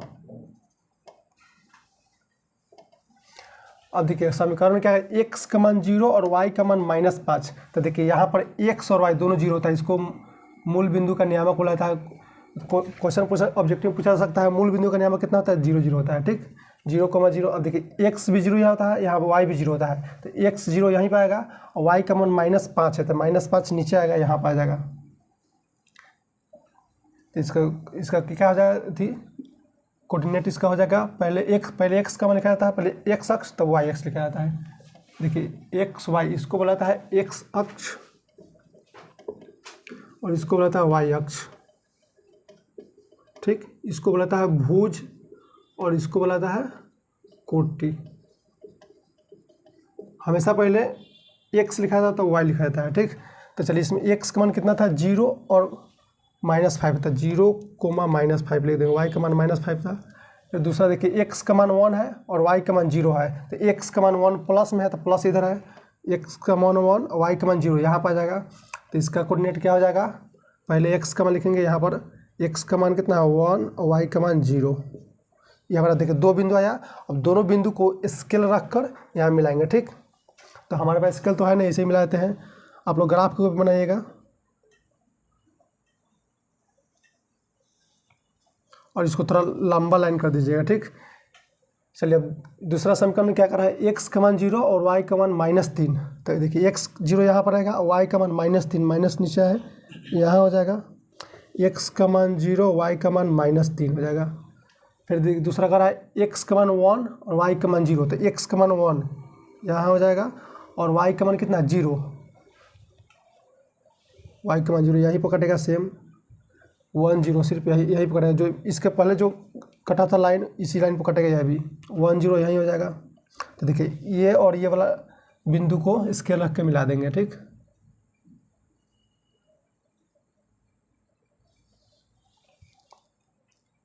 ये हमारा हो गया।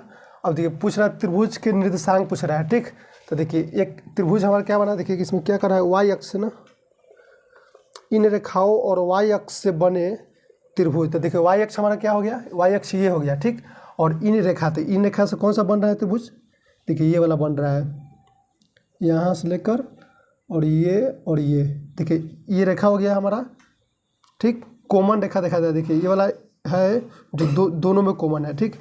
ये लीजिएगा तो देखिए इसमें ये वाला नहीं है, ये वाला लाइन नहीं है, इसलिए ये वाला लेंगे। और y अक्ष यह है तो इसके साथ लेंगे जो त्रिभुज बन रहा है, तो इसका निर्देशांक पूछ रहा है। तो देखिए ये कितना कटा था 1,0, तो यानी 1,0 हो जाएगा। और ये क्या है, दूसरा है मूल बिंदु यानी 0 0 हो जाएगा। और ये कितना कटा है 0, -3। तो हमारा त्रिभुज का निर्देशांक मालूम हो गया। तो इसको क्या ज्ञात करना, हमको क्षेत्रफल ज्ञात करना है, ठीक। तो चलिए त्रिभुज का क्षेत्रफल क्या होता है, नियामक ज्यामिति में हम लोग पढ़ना है। चलिए इसको सॉल्व करते हैं। इसको रफ करना हुआ था ना, देखिए जो त्रिभुज बना है यहाँ पे एक त्रिभुज बना लेते हैं, ठीक। थोड़ा आसान लगेगा थोड़ा बनाने में इसको।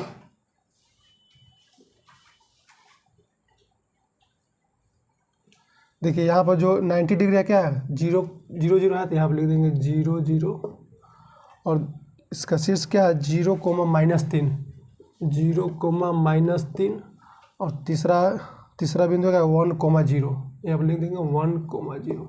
ये हमारा त्रिभुज बना है जो y एक्सिस और जो ग्राफ में लाइन है उसके साथ जो त्रिभुज यही बना है। अब इसका पूछ रहा है क्वेश्चन, इसका क्षेत्रफल ज्ञात करने की। तो क्षेत्रफल का फॉर्मूला होता है 1/2 x1 into y3 minus y1। फिर यहाँ पर होता है x2 into y1 minus y2। देखिए क्षेत्रफल कैसे निकालना है, सबसे पहले यहाँ पर देखिए, यहाँ पर लिख लीजिए, यहाँ पर इसको मान लीजिए यहाँ पर x1 y1, इसको मान लीजिए x2 y2, इसको मान लीजिए x3 y3। अब देखिए x1 लेंगे तो ऐसे ऐसे घटाते हुए चलेंगे y एक्सिस के साथ, ठीक। तो देखिए यहाँ पर x1 लिए तो क्या करेंगे y1 माइनस y2 करेंगे, पहले यहाँ पर y1 तब y2 करेंगे, ठीक। फिर यहाँ पर x2 लेंगे, यहाँ पर तो अगला 2 पॉइंट लेंगे तो y3 माइनस y1 हो जाएगा, ठीक। यहाँ पर y3 माइनस y1, ठीक। फिर यहाँ पर x3 लेंगे तो अगला 2 पॉइंट ये हो गया, तो x3 के लिए क्या लिखेंगे y1 minus y2, y1 minus y2। ये होता है त्रिभुज का क्षेत्रफल का फॉर्मूला, ठीक। चलिए अब वैल्यू रखते हैं। चलिए इसको रफ करते हैं। देखिए हम त्रिभुज का शीर्ष पूछा था, त्रिभुज का शीर्ष यहाँ पर मालूम हो गया है और क्षेत्रफल निकालते हैं, इसको रफ करते हैं, ठीक।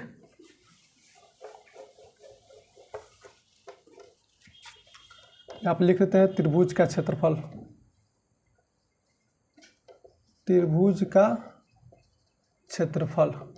और देखिए 1/2 x1 कितना है, x1 का मान 1 है। अब देखो y1 माइनस y2, y1 कितना है 0 और y2 भी 0 है, तो 0 माइनस 0। ठीक, अब x2 करा तो x2 कितना है, x2 का मान 0 है। अब देखिए यहाँ पर गुना का चिन्ह आ गया, तो यहाँ पर कुछ भी लिखिएगा 0 से गुना कीजिएगा 0 ही आ गया, यहाँ पर नहीं भी लिख सकते हैं। चलिए इसमें लिख देते हैं y3 माइनस y1, तो y3 कितना है -3 और y1 कितना है 0। फिर x3 कितना है, x3 यहाँ पर 0 ही है। y1 कितना है, y1 हमारा है 0 और y2 है, यहाँ पर गलती लिखाया हुआ है, x3 लेंगे यहाँ पर तो y1 माइनस y2, यहाँ पर x1 लेंगे तो अगला 2 लेंगे y2 माइनस y3, यहाँ पर गलती हो गया है, y2 माइनस y3 होगा। तो y2 का मान कितना है 0, ठीक है। y3 का मान कितना है -3, तो माइनस फार्मूला का तो माइनस माइनस प्लस हो जाएगा। यहाँ पर मिस्टेक हो गया था, देखिए ये x1 लेंगे तो अगला 2 पॉइंट यही होगा, तो y2 माइनस y3 होगा, ठीक। यहाँ पर x2 0 हो जाएगा, x2 0 है, ठीक है। y3 कितना है -3, y1 0, यहाँ तक ठीक है। और x3 कितना है, x3 का मान 0 है और y1 कितना है 0 माइनस y2 है हमारा 0। चलिए देखिए 1/2, अब देखिए यहाँ पर 0 और प्लस 3 हो जाएगा, 3 में 1 से गुना कीजिए क्या हो जाएगा 3 होगा। अब 0 से किसी भी संख्या में गुना कीजिएगा तो 0 ही होगा, ये भी 0 हो जाएगा। यानी त्रिभुज का क्षेत्रफल कितना आया 1/2 × 3, यानी हमारा आ जाएगा 3/2, इतना वर्ग इकाई आ जाएगा, ठीक। यही हमारा आंसर हो गया। देखिए और ये हो गया त्रिभुज का क्षेत्रफल जो पूछ रहा था, और त्रिभुज के शीर्षों का निर्देशांक ये हो गया, ये हो गया और ये हो गया। चलिए नेक्स्ट क्वेश्चन हमारा है निम्नलिखित संख्याओं को हल कीजिए। तो इसको रफ करते हैं।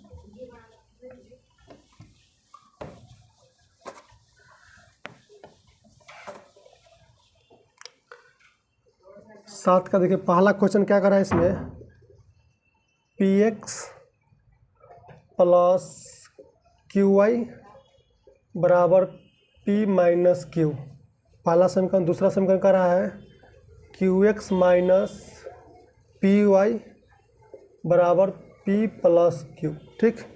इसको हल करना है, ठीक। तो चलिए हल करते हैं इसको। देखिए क्या करा है इसमें, देखिए सबसे पहले देखिए इसको प्रतिस्थापन विधि से हल करते हैं, ठीक। इसमें कुछ कंडीशन नहीं बता रहा है, तो कोई विधि हम ले सकते हैं यहाँ पर। चलिए प्रतिस्थापन विधि लेते हैं। यहाँ पर देखिए कोई बैलेंस नहीं है तो इसको बैलेंस करेंगे पहले। इसको समीकरण 1 मान लीजिए, समीकरण 2 मान लीजिए, ठीक। अब देखिए इसमें क्या से गुना करेंगे, 1 से गुना q है तो इसमें q से गुना करेंगे, इसमें 1 से गुना p है तो इसमें p से गुना करेंगे। चलिए गुना करते हैं बारी बारी से। अब देखिए p में q से करेंगे तो क्या हो जाएगा pq 1 हो जाएगा, फिर प्लस q में q से करेंगे तो क्या हो जाएगा q² y है तो y हो जाएगा, ठीक। और देखिए p में q से करेंगे तो फिर हो जाएगा pq, माइनस है तो माइनस q में q से करेंगे तो क्या हो जाएगा q²। फिर p से सभी टर्म गुना करेंगे, p में qx से करेंगे तो क्या हो जाएगा pqx हो जाएगा। फिर p में माइनस py से करेंगे तो क्या हो जाएगा माइनस p² y हो जाएगा। p में p से करेंगे तो क्या हो जाएगा p²। फिर p में q से करेंगे तो क्या हो जाएगा pq, ठीक। अब चिन्ह परिवर्तन करेंगे। देखिए यहाँ प्लस है तो माइनस हो जाएगा, यहाँ प्लस है सॉरी माइनस है तो प्लस हो जाएगा, यहाँ पर प्लस है तो माइनस, यहाँ प्लस है तो माइनस। अब देखिए दोनों सेम है, ये प्लस में है ये माइनस में कट जाएगा यहाँ। अब देखिए यहाँ पर p² y q²y, ठीक। देखिए इसमें y और y दो मतलब सेम है तो इसमें y इसमें कॉमन ले लीजिए, ठीक। दोनों प्लस में है तो यहाँ पर क्या बचेगा p² plus q² into y। देखिए दोनों प्लस में है तो प्लस में लिखिएगा, y कॉमन दोनों में शामिल है तो y कॉमन का मतलब दोनों में शामिल होना चाहिए, तो y कॉमन ले लें यहाँ पर। अब देखिए इसमें क्या है pq माइनस q², यहाँ पर देखिए pq प्लस में है, यहाँ पर pq क्या है माइनस में है, तो ये वाला कट जाएगा, ठीक। क्या ऊपर क्या बचेगा, ऊपर बचेगा माइनस q² और नीचे बचेगा माइनस p², ठीक। देखिए इसको थोड़ा और सिंप्लीफाई कर दें, p² plus q² into y। देखिए दोनों में क्या कॉमन है माइनस कॉमन लीजिए, इसके बराबर हो जाएगा, प्लस में हो जाएगा। माइनस कॉमन लीजिएगा तो ये हो जाएगा p² प्लस q²। दोनों प्लस में है तो इधर उधर लिख सकते हैं, कोई फर्क नहीं पड़ेगा। इसलिए y का मान कितना हो जाएगा यहाँ पर, देखिए इधर गुना में है ये वाला टर्म p² प्लस q² गुना में तो इधर भाग में हो जाएगा, तो ये हो जाएगा p² प्लस q² बट्टा में आ जाएगा क्या P square plus Q square. देखिए दोनों सेम है, कट के बजाय कितना, यानी वाई का मान हमारा कितना आ गया, 1 आ गया। और देखो वाई का मान -1 समीकरण 1 में रखते हैं, हमारा क्यू का मान आ जाएगा, सॉरी एक्स का मान आ जाएगा। तो देखिए लिखेंगे यहाँ पर, जब y बराबर -1 समीकरण 1 में हो, ठीक। समीकरण 1 क्या है हमारा, p x plus q y equal to क्या है, p माइनस क्यू। अब क्या y की जगह हमको -1 रखना है, ठीक। तो p x plus q y की जगह क्या रखना है, -1। तो यहाँ पर लिख देते हैं क्या, -1 बराबर क्या है, p minus Q. P x Q में -1 से कितने तो माइनस क्यू उधर जाएगा तो प्लस में हो जाएगा, यानी p माइनस क्यू ये आ जाएगा प्लस में जाएगा, प्लस क्यू। ठीक है, प्लस क्यू माइनस क्यू कर जाएगा। पी एक्स बराबर क्या बचेगा, p, इसलिए एक्स का मान कितना हो जाएगा, p बट्टा, देखिए p इधर गुना में तो भाग में हो जाएगा, p बट्टा p कट के भी 1 हो जाएगा, यानी x का मान 1, x का भी मान 1, y का x का मान 1 और y का मान -1। ये हमारा आंसर हो जाएगा। चलिए नेक्स्ट क्वेश्चन लेते हैं। नेक्स्ट क्वेश्चन देखिए क्या करा है इसमें, दूसरा नंबर क्वेश्चन आप लोग बना लीजिएगा, सेम क्वेश्चन है, थोड़ा सा इसमें डिफरेंट है। तीसरा क्वेश्चन हम बना देते हैं। चलिए इसको रफ करते हैं।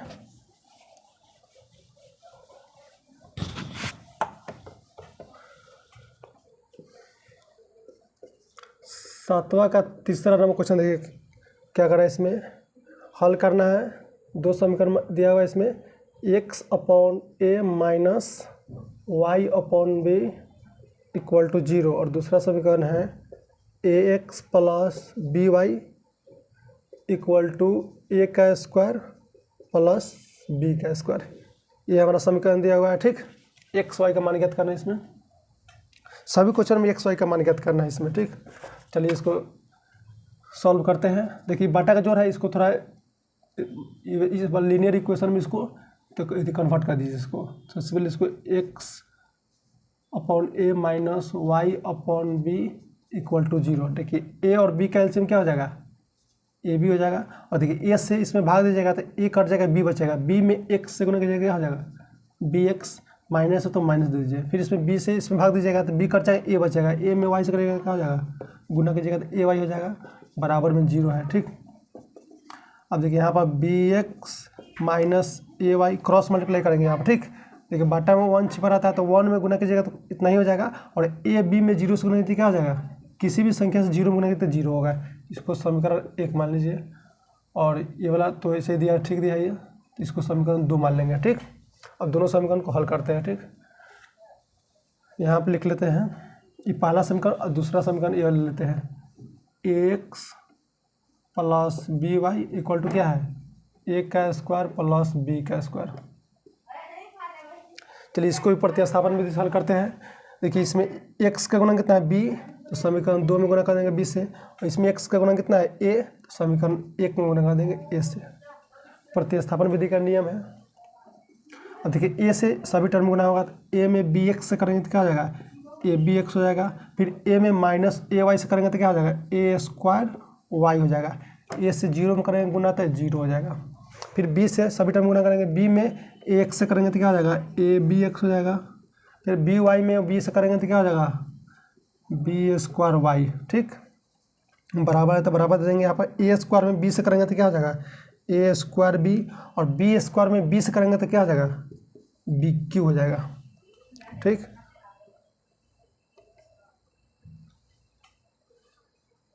ये हो गया। अब देखिए यहाँ पर गुणा करने के बाद चिन्ह परिवर्तन किया जाता है, तो देखिए चिन्ह परिवर्तन करते हैं, यहाँ प्लस है तो माइनस हो जाएगा, यहाँ प्लस है तो माइनस, यहाँ प्लस है तो माइनस, यहाँ प्लस है तो माइनस। अब देखिए सेम है, प्लस और माइनस में कट जाएगा, और देखिए दोनों minus a square y minus b square y, ठीक। तो देखिए दोनों में वाई कॉमन है, और ए स्क्वायर बी स्क्वायर तो डिफरेंट है, और माइनस भी कॉमन है, तो माइनस इसमें कॉमन लीजिए, ठीक। माइनस में लिख सकते हैं इसको a square plus b square into y. देखिए वाई भी दोनों में शामिल है और माइनस भी दोनों में, इसलिए माइनस कॉमन ले लिया, वाई भी कॉमन ले लिए। इधर में देखिए क्या कॉमन है, देखिए 0 में जोड़िए घटाइए कोई फर्क नहीं पड़ेगा, उतना ही हो जाएगा। देखिए माइनस ए स्क्वायर बी अब बी क्यू है, ठीक। तो दोनों में क्या है, देखिए बी इसमें भी है और इसमें भी है, तो बी कॉमन ले लेते हैं। अब माइनस भी दोनों में है, तो माइनस बी कॉमन लेंगे तो यहाँ क्या बचेगा, बी इसमें कॉमन आएगा तो ए स्क्वायर बचेगा, माइनस तो कॉमन ले चुके हैं। अब यहाँ पर देखिए क्या बचेगा, 3 को बी है तो एक को बी हटा लेंगे तो क्या 2 बचेगा, यानी बी स्क्वायर हो जाएगा। अब यहाँ बचेगा क्या, देखिए इधर minus a square plus b square, ये वाला टर्म है गुना में, तो इधर भाग में जाएगा, बराबर के साइड भाग में आएगा। तो वाई का मान कितना आ जाएगा हमारा, माइनस बी इंटू ए का स्क्वायर प्लस बी का स्क्वायर बट्टा में क्या हो जाएगा, minus a square plus b square. देखिए ये और ये सेम है, ये वाला कट जाएगा तो क्या बचेगा, और देखिए माइनस माइनस भी कट जाएगा, तो y का मान कितना आ जाएगा, b हमारा आ गया। अब y का मान 20 समीकरण 1 या समीकरण 2 में रखिए यहाँ पास। तो समीकरण 1 क्या है यहाँ पर, समीकरण 1 हमारा यहाँ है समीकरण 1, ठीक। तो समीकरण 1 यहाँ पर लिख लेते हैं, यहाँ पर y बराबर b समीकरण 1 में रखने पर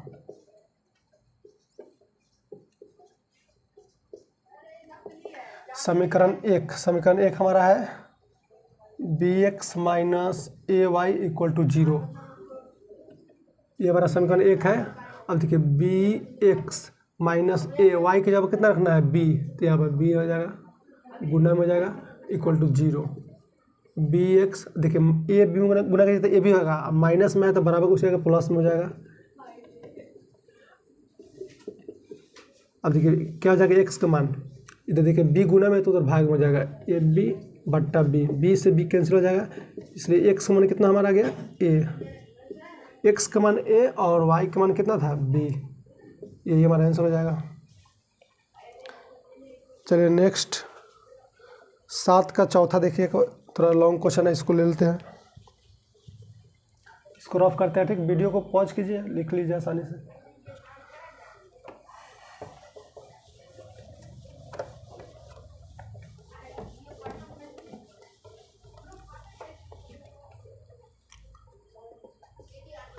देखिए 7 का चौथा number question, a minus b into x plus a plus B into y equal to a का square minus 2ab minus b square, ये हमारा पहला समीकरण है। और दूसरा समीकरण है a plus B into x plus y equal to a का स्क्वायर प्लस बी स्क्वायर, ठीक। देखिए ये रैखिक समीकरण है, लेकिन स्टैंडर्ड फॉर्म नहीं, इसको स्टैंडर्ड फॉर्म में चेंज कीजिए। देखिए यहाँ पर ए प्लस बी अलग है, एक्स वाई अलग है, तो इसको गुना करके इसको एक्स और वाई के फॉर्म में इसको लिख लेते हैं, ठीक। पहला ठीक है, इसको फर्स्ट समीकरण मान लीजिए, ठीक। और दूसरा को थोड़ा सॉल्व करना होगा, ठीक। चलिए सॉल्व कर लेते हैं, इसको ए से दोनों गुना कीजिए, तो ए में एक्स करेंगे तो ए एक्स हो जाएगा, फिर ए में वाई से करेंगे तो क्या हो जाएगा, सीधा ए प्लस बी से इसमें गुना कर दीजिए डायरेक्ट, तो ए प्लस बी एक्स हो जाएगा, फिर यहाँ प्लस है तो प्लस हो जाएगा, फिर यहाँ पर ए प्लस बी इंटू वाई हो जाएगा। ए प्लस बी से डायरेक्ट गुना कर दीजिए, यहाँ इसमें बराबर में क्या है, ए का स्क्वायर प्लस बी का स्क्वायर, इसको समीकरण 2 मान लीजिए, ठीक। चलिए अब दोनों समीकरण को हल करते हैं, यहाँ पर इसको एक साथ ले लीजिए, ठीक। एक साथ इसको समीकरण 1 मान लीजिए, ठीक, 2 बार नहीं लिखना पड़ेगा, और इसको 2 मान लीजिए। तो समीकरण 2 यहाँ पे लिख लेते हैं एक बार, a minus b into x a plus B into y बराबर में क्या दिया हुआ है, ए का square minus 2ab minus b square, इसको मान लीजिए समीकरण 2। देखिए इसमें देखिए ये वाला टर्म और ये वाला टर्म बराबर दिखाई दे रहा है, तो सिर्फ इसमें चिन्ह परिवर्तन कर दीजिए, ठीक। एक बार देख लेते हैं question, a minus b into x a plus B into y a का square minus 2ab minus b square a plus B into x a plus B into y. चलिए क्वेश्चन ठीक है, यहाँ तक ठीक है। तो देखिए यहाँ पर सेम दिखाई दे रहा है, वाई वाला जो वाई का गुणांक देखिए यहाँ पे ए प्लस बी है, यहाँ भी ए प्लस बी है, तो सिर्फ इसमें बैलेंस है तो इसमें गुणा करने की जरूरत नहीं है, इसको खाली चिन्ह परिवर्तन कर देंगे यहाँ पर। चलिए यहाँ पर चिन्ह परिवर्तन करते हैं। यहाँ प्लस है तो माइनस हो जाएगा, यहाँ प्लस है तो माइनस। अब देखिए यहाँ प्लस है तो माइनस हो जाएगा, यहाँ माइनस है तो प्लस, यहाँ माइनस है तो प्लस। अब देखिए यहाँ पर सेम है, ये प्लस में है माइनस में, ये वाला कट जाएगा। अब देखिए इसमें क्या बचेगा, देखिए दोनों में एक्स कॉमन है तो एक्स कॉमन लेते हैं, ठीक। ए प्लस बी और ए माइनस बी है, ठीक। तो देखिए एक्स कॉमन ले लेंगे, ठीक। तो क्या बचेगा यहाँ पर, देखिए इसमें एक्स कॉमन लेंगे तो क्या बचेगा, ए प्लस बी, ठीक। अब देखिए इसमें एक्स कॉमन लेंगे तो क्या बचेगा, माइनस में बचेगा, ठीक। माइनस में इसको लिख लेते हैं एक बार। देखिए माइनस इसमें गुना करके लिख लीजिए, माइनस में एस करेंगे तो क्या हो जाएगा माइनस ए, और माइनस में माइनस बी से करेंगे तो माइनस माइनस प्लस हो जाएगा। एक्स कॉमन ले चुके हैं। और इधर देखिए क्या है, जो कटने वाला काट देखिए, प्लस में ए स्क्वायर है, माइनस में ए स्क्वायर, ये और ये कट जाएगा क्योंकि माइनस प्लस में है। और यहाँ देखिए बाकी सब नहीं कटेगा यहाँ पर। अब जो देखिए बी स्क्वायर अब प्लस में बी स्क्वायर, तो दोनों जुट कर क्या ना है, एक और एक दो हो जाएगा, 2b स्क्वायर। यहाँ क्या बचेगा प्लस 2ab। अब देखिए इसमें कुछ कटने वाला है, माइनस ए प्लस ए कट जाएगा यहाँ पर। तो यहाँ पर क्या बचा है हमारा b और b, 2b हो जाएगा, यानी क्या हो जाएगा x इंटू हो जाएगा 2b। और इधर क्या बचेगा, इसमें देखिए कॉमन कुछ है, ले लीजिए। देखिए दोनों में 2 है और b भी दोनों में कॉमन है, तो यहाँ पर लीजिए 2b कॉमन लीजिए। यहाँ पर क्या बचेगा b और क्या बचेगा प्लस a बचेगा, ठीक। यहाँ तो सही है। अब देखिए इधर 2b के तक गुना में तो इधर भाग में जाएगा, यानी x का मान कितना हो जाएगा 2b इंटू ए प्लस बी। देखिए b प्लस ए को a प्लस बी लिख सकते हैं। यहाँ बट्टा में क्या जाएगा 2b, क्योंकि इधर गुना में तो भाग में जाता है, 2b कर जाएगा, यानी x का मान कितना है हमारा a प्लस बी। x का मान हमारा a प्लस बी आ गया। अब देखिए x का मान a प्लस बी समीकरण 1 में रखते हैं। यहाँ आप लिखेंगे जब x बराबर a प्लस बी समीकरण 1 में हो, ठीक, समीकरण 1 में हो। चलिए लिख सकते हैं समीकरण 1 में x बराबर a प्लस बी रखने पर इसे भी लिख सकते हैं। लैंग्वेज डिपेंड नहीं करता, यहाँ पर सोल्यूशन एग्जाम में सोल्यूशन देखता है आपका आंसर मिला है कि नहीं। चलिए x का मान रखते हैं इसमें, समीकरण 1 हमारा यहाँ पर है, ठीक। एक बार लिख लेते हैं इसको, a plus B into x plus a plus B into y equal to a का स्क्वायर प्लस b का स्क्वायर। देखिए x का क्या रखना है a प्लस बी, ठीक, तो a प्लस बी रखते हैं। चलिए x के जगह रखना हमको a प्लस बी। देखिए यहाँ पर a प्लस बी रहने दीजिए और x के जगह पर a प्लस बी रख दीजिए। तो यहाँ पर क्या बचेगा a plus B into y बराबर में क्या हो जाएगा a square plus b square. अब देखिए इसको उस बराबर के उस साइड भेज दीजिए, ये इधर क्या बचेगा a plus B into y, ठीक। और देखिए a plus B into A plus b, देखिए सेम संख्या रहेगा, मान लीजिए यहाँ पर 2 इंटू 2 रहेगा तो 2 का स्क्वायर लिख सकते हैं, a इंटू ए रहेगा तो a स्क्वायर का लिख सकते हैं, b इंटू बी रहेगा तो b स्क्वायर लिख सकते हैं। उसी तरह यहाँ पर a plus B into A plus B है तो a प्लस बी का होल स्क्वायर लिख सकते हैं। और इधर क्या है a का स्क्वायर प्लस b का स्क्वायर, ठीक। अब देखिए इधर a प्लस बी का होल स्क्वायर, इधर प्लस में है तो इधर माइनस हो जाएगा, माइनस a प्लस बी का होल स्क्वायर, ठीक। इसको फॉर्मूला पर तोड़ लीजिए, इसको तोड़ना होगा फॉर्मूला पर, a plus B into y, ठीक। अब देखिए यहाँ पर a का स्क्वायर प्लस b का स्क्वायर, अब इसको a प्लस बी के होल स्क्वायर पर तोड़ लीजिए, इसको माइनस था माइनस होने दीजिए, ठीक। अब देखिए फॉर्मूला होता है a का स्क्वायर प्लस में होता है plus 2ab plus b square, ठीक। और माइनस से गुणा करेंगे तो ये वाला जो जितना प्लस में सब माइनस में हो जाएगा। इसको रफ करते हैं, a plus B into y, इधर क्या है a का स्क्वायर प्लस b का स्क्वायर, माइनस से इसमें गुना कर दीजिए, देखिए माइनस गुना कीजिएगा, सब प्लस में सब माइनस को माइनस में लिख दीजिए, माइनस a स्क्वायर हो जाएगा minus 2ab minus b square. अब देखिए यहाँ कुछ कटने वाला, देखिए प्लस में ए स्क्वायर माइनस में ए स्क्वायर कट जाएगा, फिर प्लस में बी स्क्वायर माइनस में बी स्क्वायर कट जाएगा। इधर क्या बचा देखिए, इधर ए प्लस बी गुना में तो उधर भाग में भेज दीजिए, तो इधर वाई बराबर कितना हो जाएगा, इधर बचा -2ab और इधर ए प्लस बी गुना में है तो भाग में हो जाएगा, यानी वाई का मान हमारा इतना आ गया और एक्स का मान कितना था यहाँ पर, एक्स का मान इतना है, ये हमारा आंसर हो जाएगा।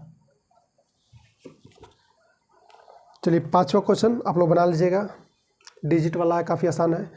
और लास्ट क्वेश्चन हमारा है 8वां, इसको रफ करते हैं।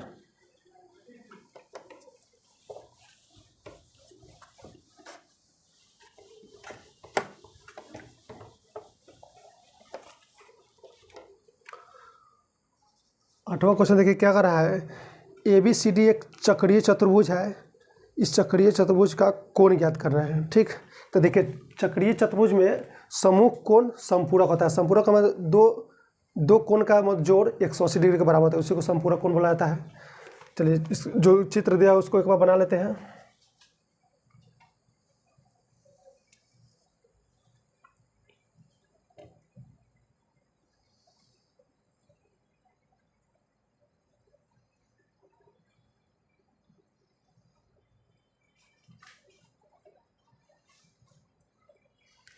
ये चित्र दिया हुआ है और देखिए इसका दिया हुआ नाम दिया है, इसका बी नाम दिया हुआ है और इसका सी नाम है, इसका नाम डी और इसका नाम ए है। ठीक, और एंगल दिया हुआ है, ये दिया हुआ है 3x - 5 और ये दिया है -4x और ये दिया हुआ है 4y + 20 और ये दिया है -7x + 5, ये दिया हुआ है। अब इसमें निकालना हमको ABCD चक्रीय चतुर्भुज है, तो इस चक्रीय चतुर्भुज का कोण ज्ञात करना है। चलिए लास्ट क्वेश्चन हमारा देखिए कोण ज्ञात कर रहा है, तो देखिए चक्रीय चतुर्भुज होता है आमने सामने का जो कोण होता है इसका योगफल 180 डिग्री के बराबर होता है, यानी संपूरक होता है चक्रीय चतुर्भुज में। तो देखिए इसको लिखेंगे यहाँ पर,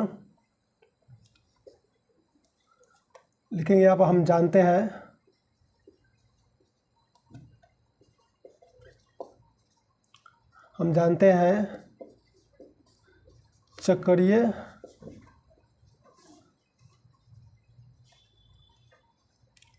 चतुर्भुज में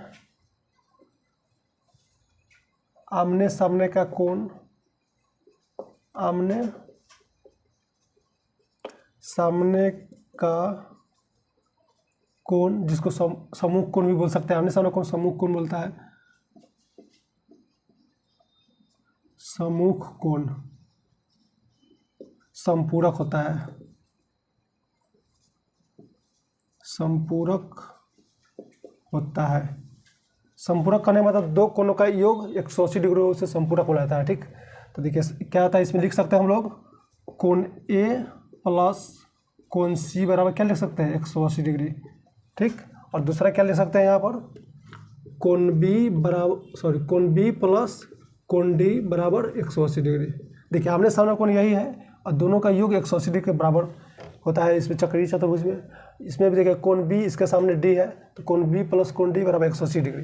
बस जो भी दिया है उसको रख दीजिए और सॉल्व कर दीजिए। यहाँ पर देखिए कोण A कितना दिया है 4y + 20, यहाँ पे प्लस है कोण C का मान कितना दिया है -4x बराबर 180 डिग्री। ठीक, देखिए x वाले को पहले लिख दीजिए, यहाँ पर -4x है, देखिए प्लस और माइनस में गुना कीजिएगा तो माइनस हो जाएगा, -4x, प्लस में 4y तो प्लस 4y रहने दीजिए। ठीक, अब देखिए अचर पद को x उधर भेज दीजिए। ठीक, प्लस 20 है तो बराबर को उस जगह तो माइनस में हो जाएगा 180 - 20, यहाँ पर -4x + 4y 180 में से 20 करेंगे कितना 160 हो जाएगा। इसको समीकरण 1 मान लीजिए। देखिए इसमें कुछ कॉमन भी है, इसको कॉमन लीजिए, थोड़ा और आगे बढ़ा लीजिए। इसमें देखिए 4 कॉमन है तो 4 कॉमन लीजिए, इसमें -4 कॉमन लीजिए, सही रहेगा। यहाँ पर पहले वाला टर्म को प्लस हमेशा रखिएगा तो आसान सॉल्व करने में थोड़ा आसान होता है। तो देखिए यहाँ पर -4 ले लेंगे तो ये क्या बचेगा, यहाँ पर x हो जाएगा, यहाँ पर माइनस कॉमन लिए तो यहाँ पर प्लस है तो माइनस हो जाएगा, इसमें 4 कॉमन लिए तो y हो जाएगा, बराबर में कितना है 160, -4 इधर गुना में तो भाग में हो जाएगा, यानी x - y बराबर क्या हो जाएगा 160/4। -4, 4 चुका 16, 0 है तो 0 दे देंगे एक, ठीक। यानी देखिए 40 चुका 160 होता है, ठीक। तो यानी x माइनस वाई बराबर क्या आ गया हमारा, यहाँ पर लिख लेते हैं, x माइनस वाई बराबर क्या आ गया, -40। इसको समीकरण 1 मान लीजिए। अब देखिए कोण b प्लस कोण d, तो कोण b कितना है 3x माइनस 5 प्लस कोण d का मान कितना है -7x प्लस 5 बराबर 180 डिग्री, ठीक। इसको थोड़ा सिंप्लीफाई कर लेंगे, दोनों x में है। क्वेश्चन देख लेते हैं, यहाँ पर y है, ठीक। x में वो y है, यहाँ पर 3y है। चलिए यहाँ पर देखिए, अब x वाले टर्म को पहले लिख लेते हैं, यहाँ पर -7x, y वाला लिखते हैं। अब y कितना है +3y है, y वाला। और देखिए कांस्टेंट टर्म कितना है +5 है और -5 है, ये कट जाएगा, ठीक। घट के 0 हो जाएगा, ठीक। बराबर में क्या बचा हमारा 180 डिग्री। इसमें कुछ कॉमन नहीं है, ठीक। इसको समीकरण 2 मान लीजिए। और देखिए दोनों समीकरण काफ़ी आसान है, डिजिट वाला आसानी से बना सकते हैं। चलिए इसको सॉल्व कर ही देते हैं। इसको थोड़ा रफ करना होगा। हमारा पहला समीकरण ये यहाँ पर है और दूसरा समीकरण यहाँ है, बाकी सब रफ करते हैं। ये वाला पॉइंट याद रखिएगा, चक्रीय चतुर्भुज में आमने सामने कोण सम्मुख कोण संपूरक होता है, ठीक। जो आमने सामने को होता है कोण, इसको सम्मुख कोण बोलता है, और सम्मुख कोण इसमें संपूरक होता है। चलिए रफ करते हैं इसको। देखिए पहला समीकरण क्या है हमारा, x minus y equal to कितना है -40, ये वाला पहला समीकरण है। और दूसरा समीकरण क्या है -7x प्लस 3y बराबर क्या होता है 180 डिग्री। ये वाला हमारा समीकरण 2 है। अब हम लोग जानते हैं कोई भी चतुर्भुज हो, उस चारों कोणों का योगफल कितना होता है 360 डिग्री होता है। यहाँ पर निकाल कर चेक करेंगे 360 डिग्री हमारा आ रहा है कि नहीं। चलिए यहाँ पर सॉल्व करते हैं इसको। यहाँ बैलेंस नहीं है, इसको बैलेंस करेंगे, प्रतिस्थापन भी सॉल्व करते हैं इसको। देखिए इसमें x का गुण कितना है -7 से इसमें गुणा करेंगे। इसमें x का गुणा क्या है, कुछ नहीं, यानी 1 छुपा रहता है, इसमें 1 से गुणा करेंगे। अब देखिए x में -7 से करेंगे तो -7x, -7 में -y से करेंगे तो माइनस प्लस 7y। और देखिए -7 में -40 से करेंगे तो माइनस प्लस हो जाएगा, 7 चुका 28, 280 हो जाएगा। अब देखिए x से सभी टर्म गुना करेंगे तो कोई फर्क नहीं पड़ेगा, जैसे वैसे ही लिख दीजिए, -7x प्लस 3y बराबर 180 डिग्री। अब देखिए उसके बाद चिन्ह परिवर्तन क्या आता है, यहाँ माइनस है तो प्लस, यहाँ प्लस है तो माइनस, यहाँ प्लस है तो माइनस। देखिए माइनस में ही प्लस में कट जाएगा। अब देखिए प्लस में 7y है, माइनस में 3y, तो घट जाएगा कितना हो जाएगा 4 में 7 में से 3 घटाएंगे तो 4 बचेगा, 4y हो जाएगा। और 280 में से 180 घटाएंगे कितना हो जाएगा 100 बचेगा, ठीक। देखिए 0 में 0 8 में 0, 2 में से गया 1, ठीक है यहाँ पर। इसलिए y का मान कितना है 4 इधर गुना में है तो इधर भाग में हो जाएगा, यानी 25 चौका 100, यानी y का मान हमारा गया 25। y बराबर 25 समीकरण 1 में रखते हैं। देखिए हमारा समीकरण 1 है, इसमें रखते हैं y का मान 25, ठीक। यहाँ पर लिखेंगे y बराबर 25 रखने पर, y बराबर 25 समीकरण 1 में रखने पर, समीकरण 1 हमारा हो गया। इसमें y की जगह 25 रखना है, x माइनस y की जगह 25 रख दिए यहाँ पर, ये क्या है -40, यानी x बार क्या हो जाएगा -25, उधर आएगा तो प्लस में हो जाएगा, -40 प्लस 25, ठीक। यानी x का मान कितना आ जाएगा हमारा, देखिए -40 प्लस 25, तो 40 में से 25 घटे कितना हो जाएगा, यह 15 हो जाएगा। माइनस वाला ज़्यादा है तो माइनस लगा देंगे, यानी x का मान कितना आ गया हमारा -15। चलिए बारी बारी से इसमें रखते हैं, कोण ए बी सी डी का मान निकालते हैं। तो देखिए कोण कितना था, ये कोण बी था, इसका बी नाम था। अब देखिए कोण ए क्या है, कोण ए दिया हुआ है 4y प्लस 20। अब देखिए 4y का मान कितना था हमारा 25, तो यहाँ 25 रखेंगे प्लस 20, 25 में 4 से गुना तो 25 चौका 100 प्लस 20, यानी कोण ए का मान कितना जाएगा 100 प्लस 20 120 हो जाएगा। कोण ए का हमारा आ गया। अब देखिए कोण बी कितना दिया हुआ है, इसमें कोण बी दिया 3y minus 5, 3y minus 5, 3y का मान कितना है 25 यहाँ पर, तो 25 रखेंगे माइनस 5, 25 में 3 से तो 25 3 75 माइनस 5, 75 में से 5 घटाएंगे कितना जाएगा 70, यानी कोण बी का मान हमारा गया 70। और देखिए कोण सी कितना दिया हुआ है, कोण सी का दिया हुआ मान इसमें -4x, -4 देखिए माइनस में दिया हुआ इसलिए देखिए x का मान माइनस में आया है, x का मान कितना है -15, यानी -15 रख देंगे, माइनस माइनस गुनेंगे तो प्लस हो जाएगा, 15 में 4 से गुनेंगे तो 15 चौका 60, यानी कोण सी का मान 60 आ गया यहाँ पर। अब देखिए कोण डी कितना दिया हुआ है यहाँ पर, कोण डी बराबर दिया हुआ है, कोण डी दिया हुआ इसमें -7x + 5, -7x का मान कितना -15, तो यहाँ पर रखेंगे -15 + 5, ठीक। अब देखिए माइनस माइनस प्लस हो जाएगा, 15 में 7 से गुणेंगे तो 15 7 कितना होता है 105 + 5, 105 + 5 110। यहाँ देखिए कोण ए बी सी डी चारों कोण का मान हमारा आ गया, चेक करते हैं चारों कोण का योगफल 180 डिग्री हो रहा है कि नहीं, हमसे पूछ नहीं रहा है, हमारा आंसर आ चुका है। यहाँ पर ए बी सी डी का मान पूछ रहा था, कोण ए बी सी डी का हमारा निकल चुका है। चेक करते हैं यहाँ पर चारों का मतलब योगफल 360 डिग्री आ रहा है कि नहीं, तो चलिए आप चेक करते हैं। यहाँ पर लिखते हैं कोण ए प्लस कोण बी प्लस कोण सी प्लस कोण डी, ठीक। तो देखिए कोण ए कितना है 120, कोण बी कितना है 70, कोण सी कितना है 60 और कोण डी हमारा कितना है, कोण डी यहाँ पर है 110। चलिए जोड़ते हैं इसको, देखिए 0 0 0 0 यहाँ पर 0 लेते हैं और दाई अंक वाले देखिए 1 और 6 7 7 7 14 14 14 2 16 16 का 6 हाथ में 1। अब देखिए सैकड़ा वाला देखिए 1 हाथ में है, 1 1 2 हो जाएगा, 2 और 1 3, यानी 360 आ गया, यानी हमारा जो भी वैल्यू आया है एंगल का मान सही है। क्वेश्चन में ये नहीं पूछ रहा है, ठीक। चलिए इस वीडियो में इतना ही, मिलते हैं नेक्स्ट वीडियो में, तब तक के लिए बाय बाय, जय हिंद, टेक केयर।